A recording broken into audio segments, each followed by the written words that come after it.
¿Qué es un héroe? ¿Qué características debe tener para ser honrado por las generaciones futuras? Desde la escuela nos han enseñado sobre próceres y héroes de la patria. Sin embargo, a medida que se produce el revisionismo histórico, nos damos cuenta que no todos los que los nombraron encajan en la descripción de héroe. Y por otro lado, también descubrimos personajes silenciados de nuestra historia, cuyas vidas son ejemplo de ética, valores, nobleza, coraje, y cuya trayectoria de vida podía crear la mejor epopeya épica. Claro, si nos lo hubieran contado. Hoy nuestra rastrillada nos lleva al cacique Gregorio Giancamil.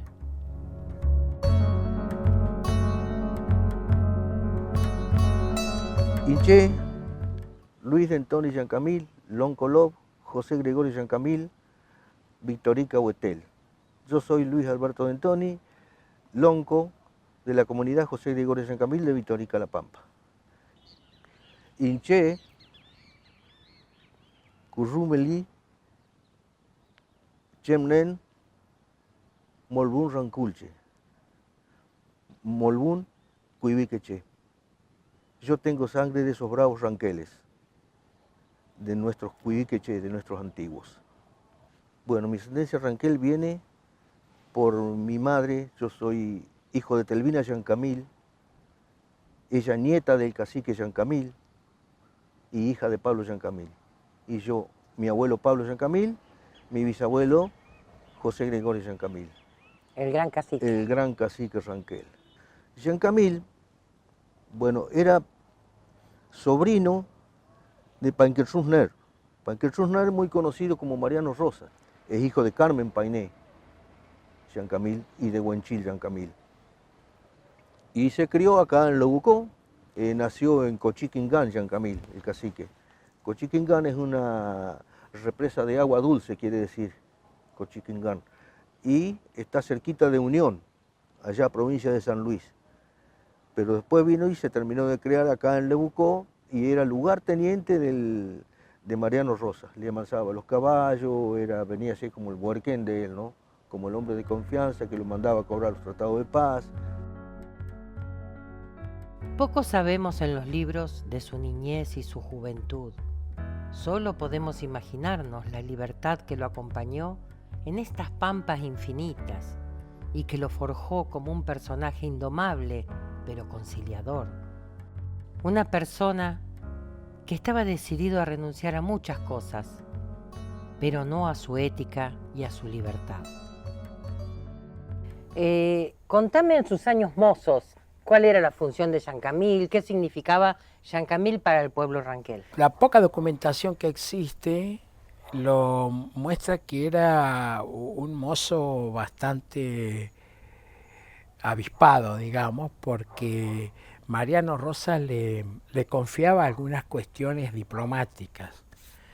Qué sé yo, iba con embajadas a Villa Mercedes o a Río Cuarto, iba a recibir raciones, iba a negociar cuestiones, iba a comerciar, tenía amistades en los pueblos de la frontera, básicamente Río Cuarto. Y él evidentemente tenía dotes que no eran muy normales en el resto de la gente porque sobresalía en eso. Era joven, era muy joven y ya tenía estas tareas. Creo que a los 25, 26 años, hasta él, con una cuestión muy estratégica, acepta casarse por la iglesia como una manera como un guiño, digamos, como para esas relaciones amistosas, ¿no? Y lo casa el cura Donati. Por lo tanto, con Tránsito Gil, me parece que se llamaba la señora, por lo tanto, tenía una entrada franca, digamos, a la cristiandad, digamos, a los pueblos. Y justamente en esas tareas, esto sin olvidar su rol. Él tenía gente que comandaba, él estaba en la primera línea de batalla, o por lo menos alerta, para cuidar el ingreso o el egreso de sus territorios.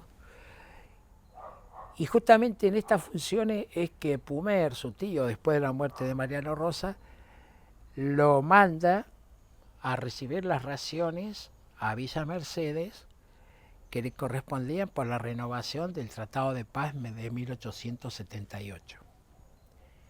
Que en forma muy artera, Rudencindo Roca, porque ya sabían que no, eso no se iba a cumplir, porque además ya estaban votando en la Cámara Legislativa la ley 947, la del empréstito nacional. Mientras estaban renovando un tratado de paz, estaban votando las cámaras esa ley donde habilitaba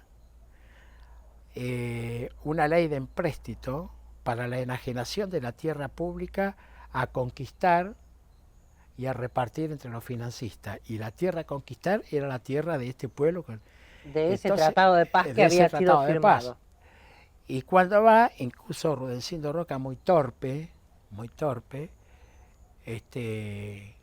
produce un hecho de armas y antes de llegar al pueblo, en Pozo del Cuadril, que era un paraje, mata a varios de la comitiva, apresa a muchos, y ellos viajaban con las mujeres, con los niños, porque en definitiva, en una comunidad campesina como era toda una fiesta ir a un poblado, porque también hay que ponerlo en esos términos más humanos. Yo lo pongo en eso, trato de darle esa mirada. Pero además iban a cobrar las raciones, los elementos de labranza. Era muy esperanzador todo eso.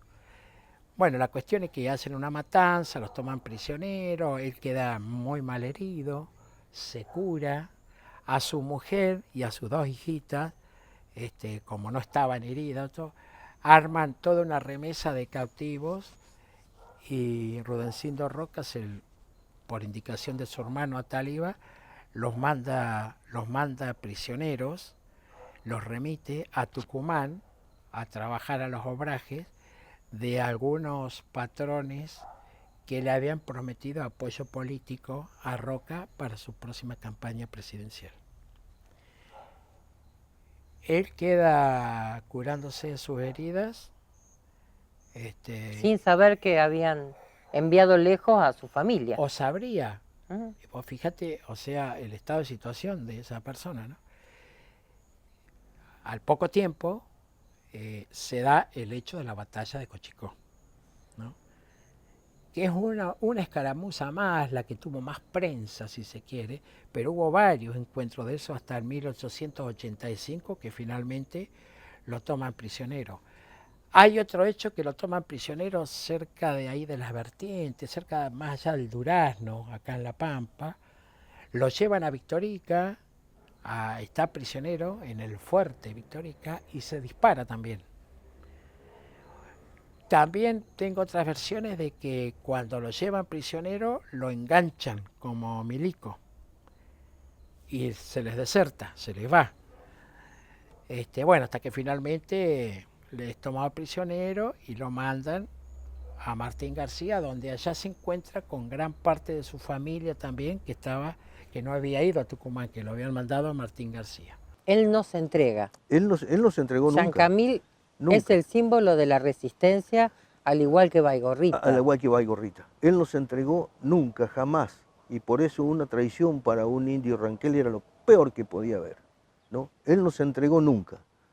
Y tuvo muchísimos combates con los militares, ¿no? Y uno de los últimos, que fue el último en realidad, combate bélico que tuvo, fue el 19 de agosto de 1882, en ese famoso combate de Cochicó. Ya estaba fundado el pueblo de Victorica, que se había fundado el 12 de febrero de 1882, ¿no? Pero quedaba un indio suelto, quedaba un indio que había que matarlo, y ese indio era Chancamil, con muy pocas lanzas, no más de 60 lanzas, ¿no? Más de 60 conas, que cona es el indio lancero, el peleador, ¿no?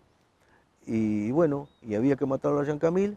En una buena, él ya estaba viviendo porque los iba corriendo, como yo te vine diciendo, porque venían cumpliendo el gobierno, dándoles las mejores tierras a esos grandes terratenientes que el gobierno tenía, ¿no?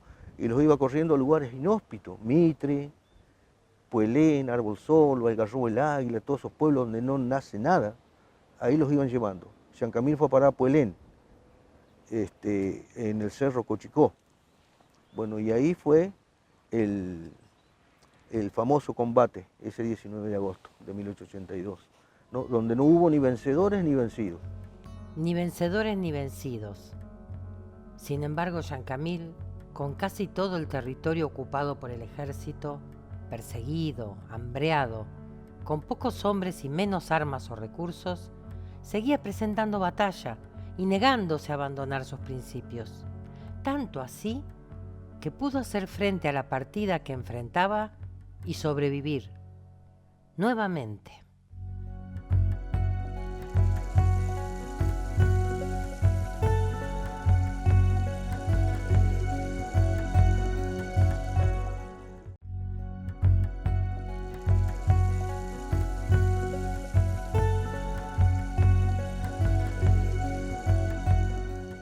Cuando ya todo parecía perdido, Gregorio Chancamil seguía luchando, negándose a abandonar a su querida madre tierra, su lugar, su forma de vida. Se negaba a someterse a un Estado que lo había traicionado siempre, pagando muy caro su confianza en la matanza de Pozo del Cuadril, cuando en una certera emboscada armada por Rudecindo Roca cae herido y pierde a su esposa e hijas, a las que nunca más vuelve a ver. Sin embargo, no sería ese el final de su lucha. Casualmente hace unos 5 años que di una charla, me invitó a la Fundación Chávez Lobo para conmemorar un aniversario de la entidad.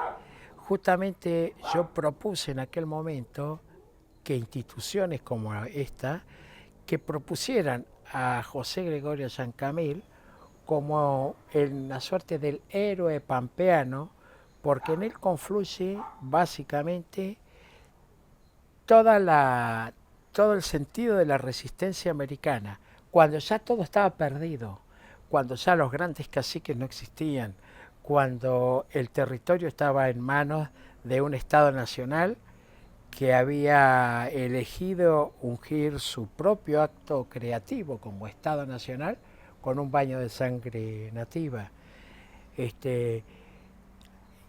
Dentro de toda esa hecatombe, Chancamil se erige y con su pueblo a cuestas y durante una década y con las armas en la mano resiste al Estado nacional, pero sobre todo al Estado roquista.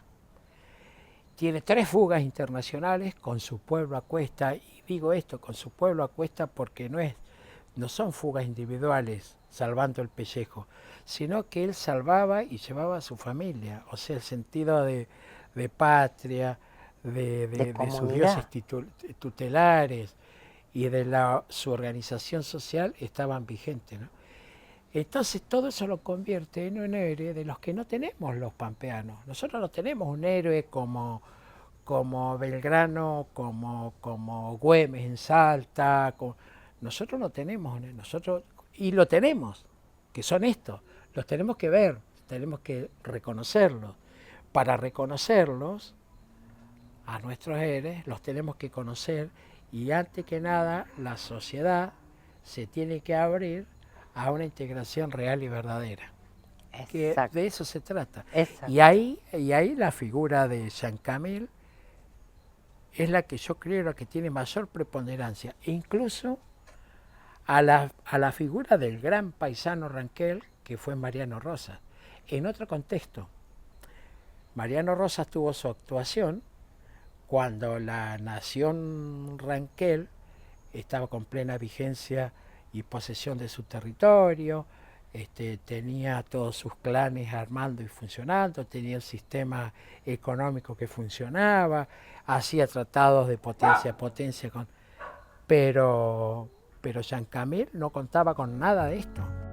Rudecindo Roca, en plena vigencia de un tratado de paz firmado 3 meses antes, prepara la emboscada para traicionar a los ranqueles que venían en paz a cobrar las costas del tratado con toda la chusma, anciana, mujeres y niños. Al mando de esa comitiva venía el cacique Gregorio Chancamil. Ese era el inicio de la conquista ilegal del territorio ranquel. Y así, como no hubo aviso, tampoco hubo declaración de guerra. Por eso se le dice masacre o matanza, y fue un hecho despreciado hasta por la sociedad civilizada de la época. El ejército argentino, el Estado Nacional, ya había hecho un último tratado de paz el 24 de julio de 1878.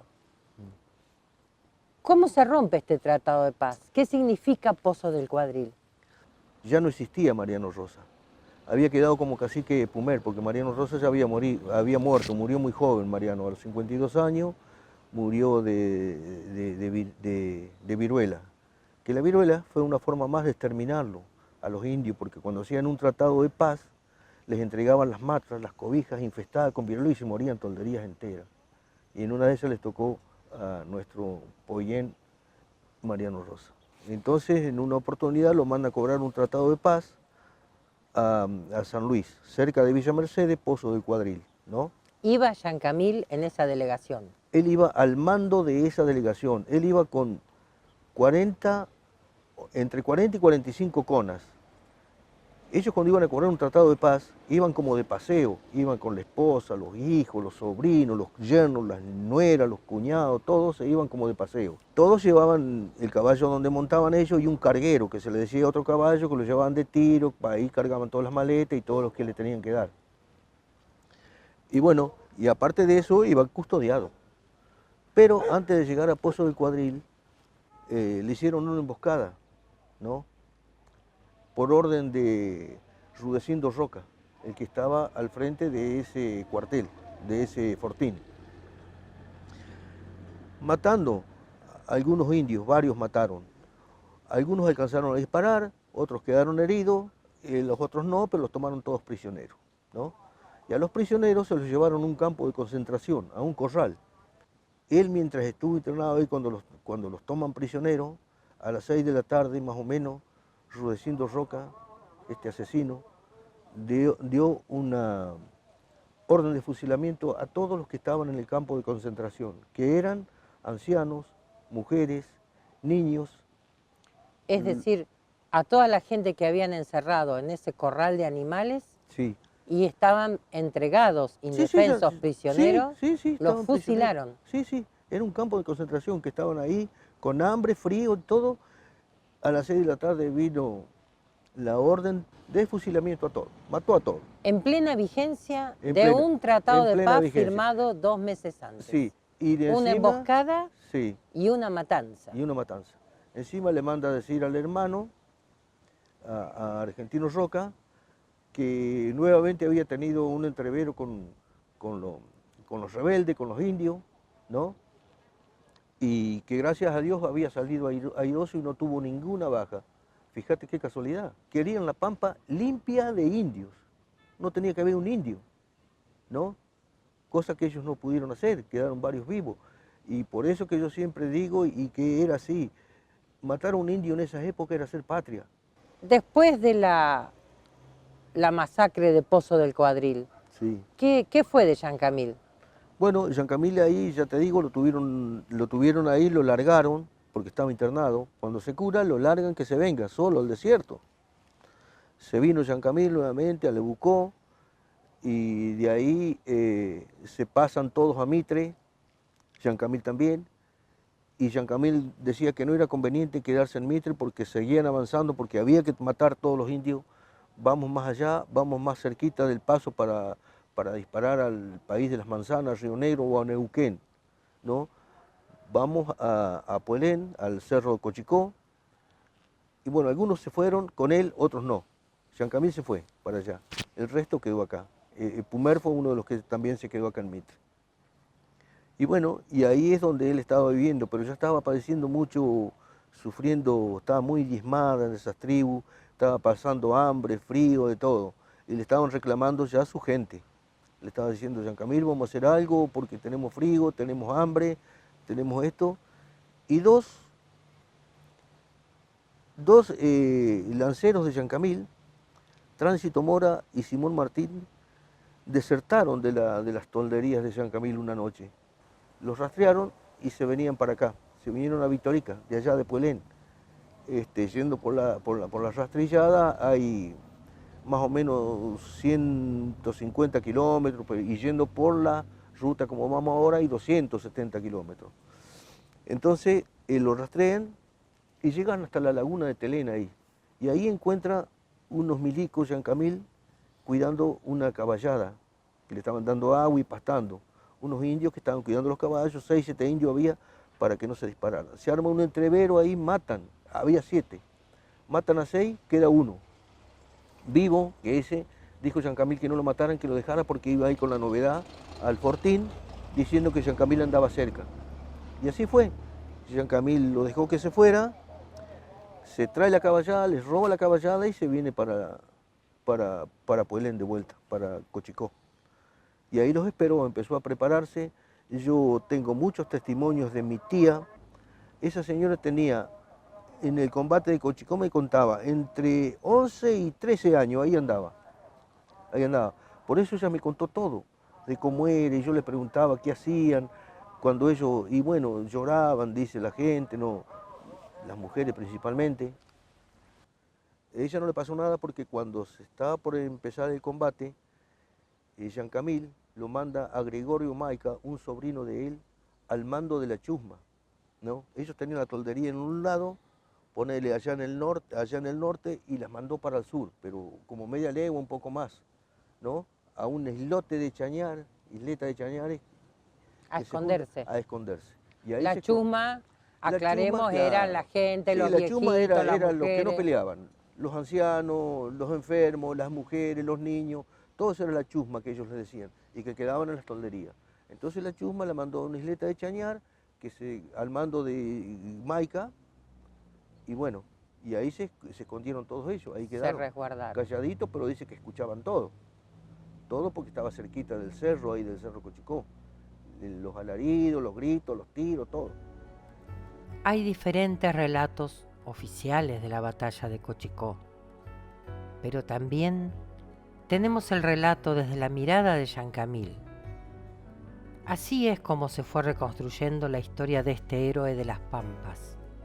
En el próximo capítulo, nuestra rastrillada nos llevará hacia esos relatos.